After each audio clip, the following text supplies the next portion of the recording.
कन्हैया ने मारा बल्ला, गेंद जाकर यमुना मैया में कूद पड़ी। यमुना मैया बढ़ती जा रही थी। अर्जुन कहने लगा, देख कान्हा, मैंने तुमसे कहा था कि मेरी गेंद हिला जाएगी, कौन ले आकर देगा? इसलिए कन्हैया, मेरी गेंद हिरा गई है, अब लाकर हमको कहीं से भी दो। जब अर्जुन ने इतना कहा, कन्हैया को किसी बातों पर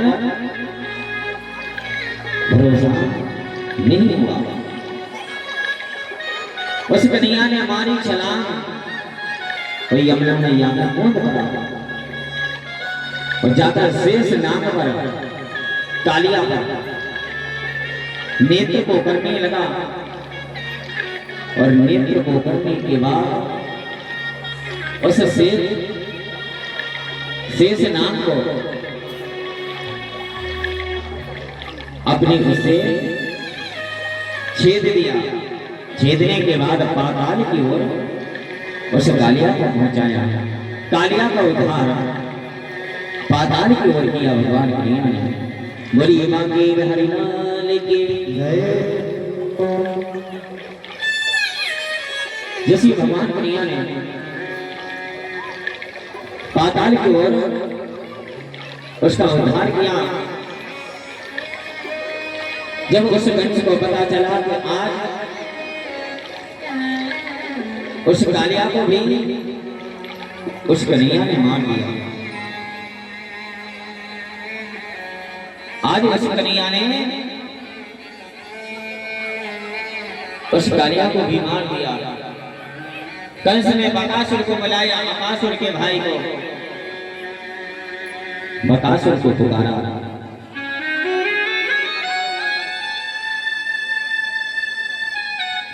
उस बकासुर को पुकारा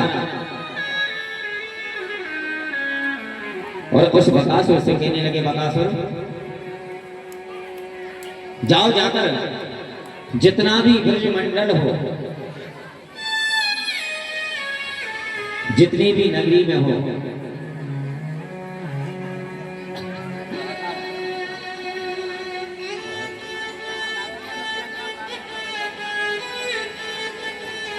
जैसे आज ब्रजमंडल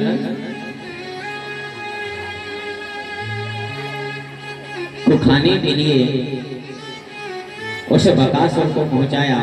वो बकासुर अजगर बीच रास्ते में लेट गया। जब बीच रास्ते में लेटा तो मुख फाड़ कर लेटा रहा। उस भगवान कन्हैया की तिरछी निगाह पहुंची उस बकासुर पर और भगवान कन्हैया समझ गए कि ये मारने के लिए अपन को आया है और इसके मारने के पहले अपन ही इसको मार देते हैं। सब सखा सब बार बार कहने लगे देखो कन्हैया कितनी सुंदर गुफा लग रही है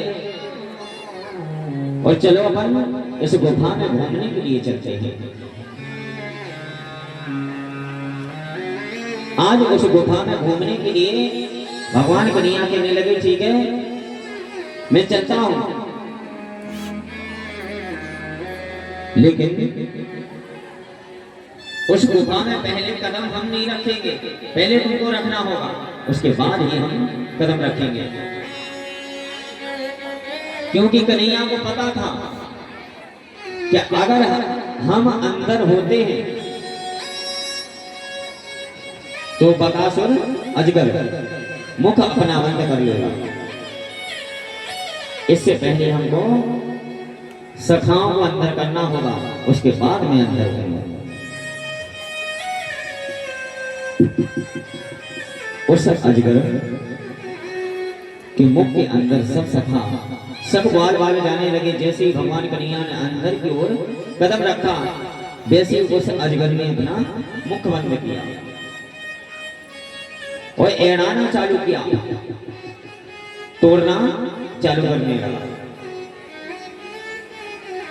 जैसे ही बेहोश होने लगे, भगवान कन्हैया ने मौका देखा, वक्त देखा, और भगवान कन्हैया ने लिया उसका मुख, उसके दो बल्ले कर दिए, आकाश की ओर उसका उद्धार किया। जैसे भगवान कन्हैया ने उस बकासुर का उद्धार आकाश की ओर किया, फाड़ कर उसके दो बल्ले कर दिए। गुरुवा के बिहारी लाल की जय हो। सुखदेव जी कहते हैं राजा परीक्षित से, हे राजन, जैसे ही उस बकासुर का उद्धार किया, बकासुर का उद्धार करने के बाद भगवान कन्हैया धीरे धीरे बड़े होने लगे। जब जाकर धीरे धीरे बड़े हुए, बड़े होने के बाद भगवान कन्हैया ने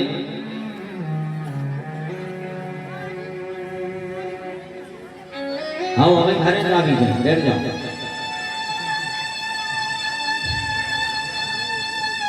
भगवान कन्हैया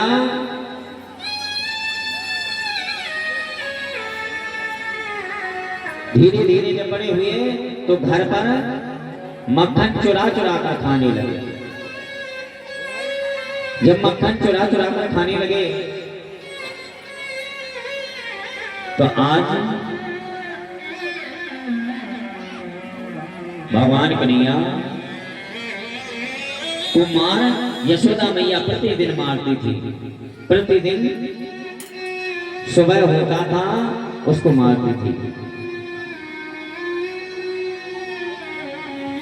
जब जाकर उस भगवान कन्हैया ने अपने सखाओं से कहा कि देख सखा, ये तो तू जानता है प्रतिदिन मैं मार नहीं सहन कर सकता हूं, इसलिए जितनी भी गोपियां हैं वो बरसाना से गोवर्धन की ओर जाती हैं, इसलिए वो दही बेचने के लिए जाती हैं। सुबह सुबह जाती हैं और उनके आने के पहले रास्ते में अपन को पहुंचना होगा। अगर उनको दही बेचना होगा तो दान हमको प्रतिदिन देंगे। जब जाकर भगवान कन्हैया सब सखा रास्ते में बैठ गए और आज रास्ते में बैठने के बाद गोपियां वहां से निकलने लगी। रास्ते में भगवान कन्हैया सामने खड़े हो गए। जब सामने खड़े हुए और कहने लगे, देख गोपी, तुमको यहां से जाना है तो पहले दही का दान देना होगा। दही का दान प्रतिदिन देना होगा, उसके बाद तुम हमारे यहां से निकल सकते हो। को चिंत नहीं है, भाग वसूल बिल्कुल लेंगे। देखो भी रोटी की पूछेंगे, कोई गाल में सकते काय मान गाल काय में सकती दूसरी हैं